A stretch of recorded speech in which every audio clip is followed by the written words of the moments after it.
Great.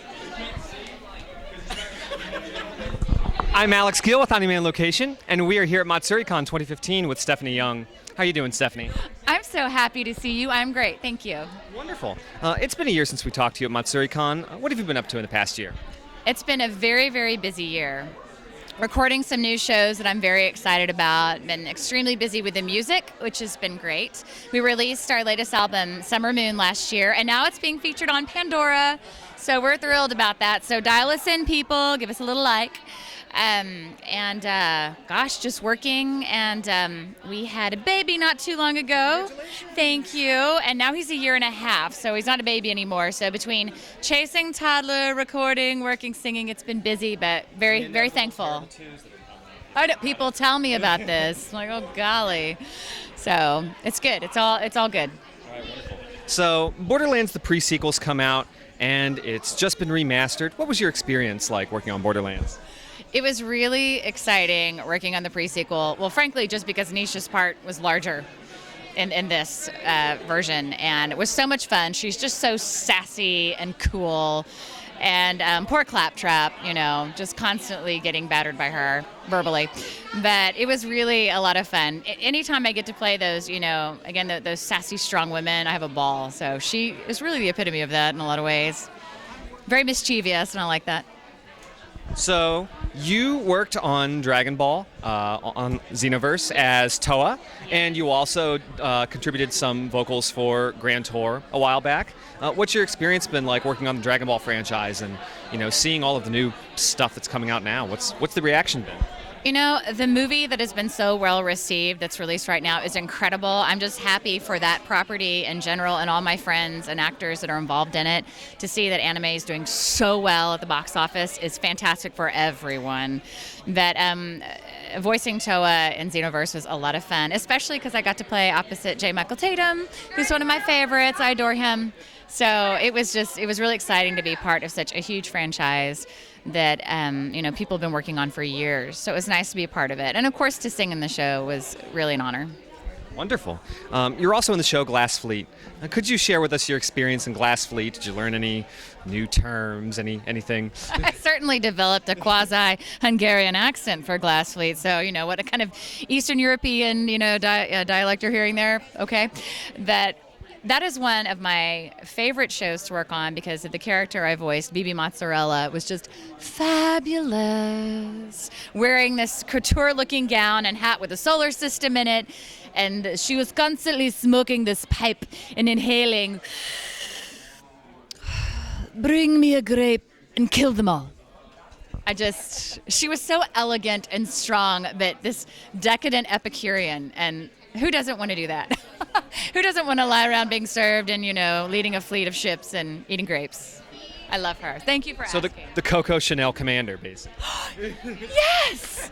Yes! My people! My people.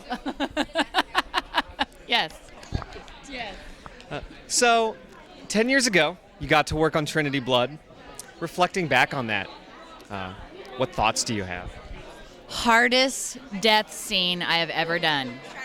Muriel, the vampire that would not die. It was also one of my first projects in the beginning, and I worked with Mike McFarlane on that. And I will never forget when I saw Muriel's death scene. I just thought, how am I gonna do that? I'd never died like that. Not even close. And I don't know that I've ever died like that since in all these years, but she just kept dying and dying. And as an actress, you just think, how many different ways can I represent pain and loss of life and being thrown out of a window, if I recall correctly. But Mike was incredible, and he guided me through the different stages of death.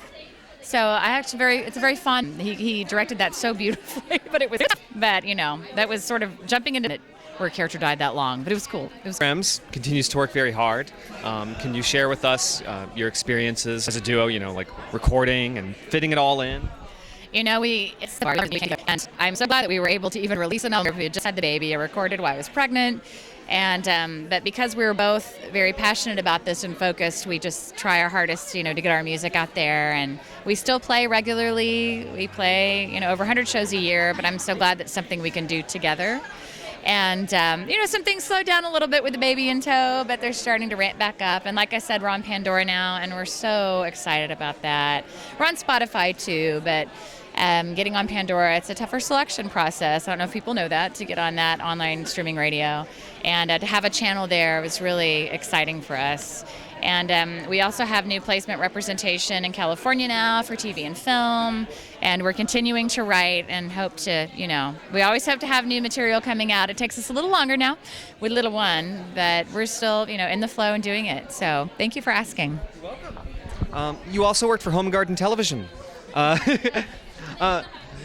Could you compare and contrast the experience of working on American television versus what you do for voice acting and, Talk about two different worlds. And I have to say, the crew that I worked with on HGTV, they were very interested in anime. Many of them didn't know about it, and then they heard about it. And one of my favorite producers, a line producer I worked with, I'll never forget, I went to a meeting once, and he had one of my characters on his desk just to be funny. I was like, oh my gosh, there's Olivier. That's a good character choice from Brotherhood. And so then I started getting him little figurines, from shows. And then it just became a thing. So very vastly different worlds. The, producing is just, a different kind of discipline.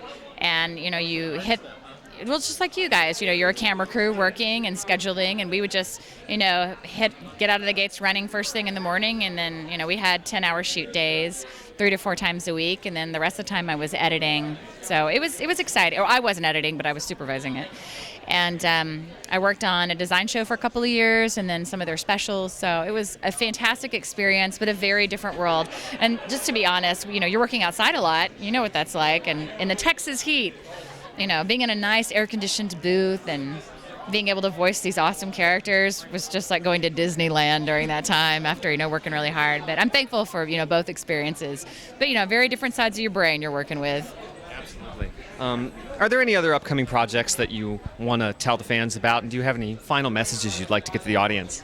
Absolutely. I hope that you guys are checking out Show by Rock. I know that Funimation is streaming that, so please check it out. It's one of my new favorite properties. And I voiced a character named Darudayu, and she's a rock star. So of course I'm just giddy in the booth recording her, but it is a beautiful show. It's very girly. I don't voice characters in a lot of really girly shows. My lady's always so tough and hardcore, and she is tough in her own artistic, beautiful way. And I want to be her someday. She's so glamorous and hardcore. There's this one, yes, her gowns are fantastic, and her pipe. And I'll never forget this scene where her backup singers were talking about what a go they had had. And she said, no, we must never settle. We must always strive for perfection, or else, we will fall back on our art, something to that degree. And so I just adore her. And then BBB, Blood Battle. Blood Battlefront Block. Yes, I can hardly say it. You are fantastic. It's hard to get that out. Really fun. Aliens in New York. Come on. Who doesn't want to, watch a show about that? But she's just a really hardcore character. Also working across Tatum a lot. I love it when we voice opposite of each other. It's so much fun. So those are 2 shows I'm really excited about. And then just, please keep in touch with us on Facebook for the music, because we're always rolling out new songs. Sometimes we like to leak songs before we release an album. So we love that. And I just want to thank you guys for watching and listening. You're why we do this. Yes, it's fun to make a living doing this, but when we get to go to conventions and meet people and create this community, that's what it's really all about. So we thank you, and we're really excited to be a part of that with you. Stephanie, thank you so much. It's been wonderful. It has. It's so good to see you again. Wonderful seeing you too. Thank you.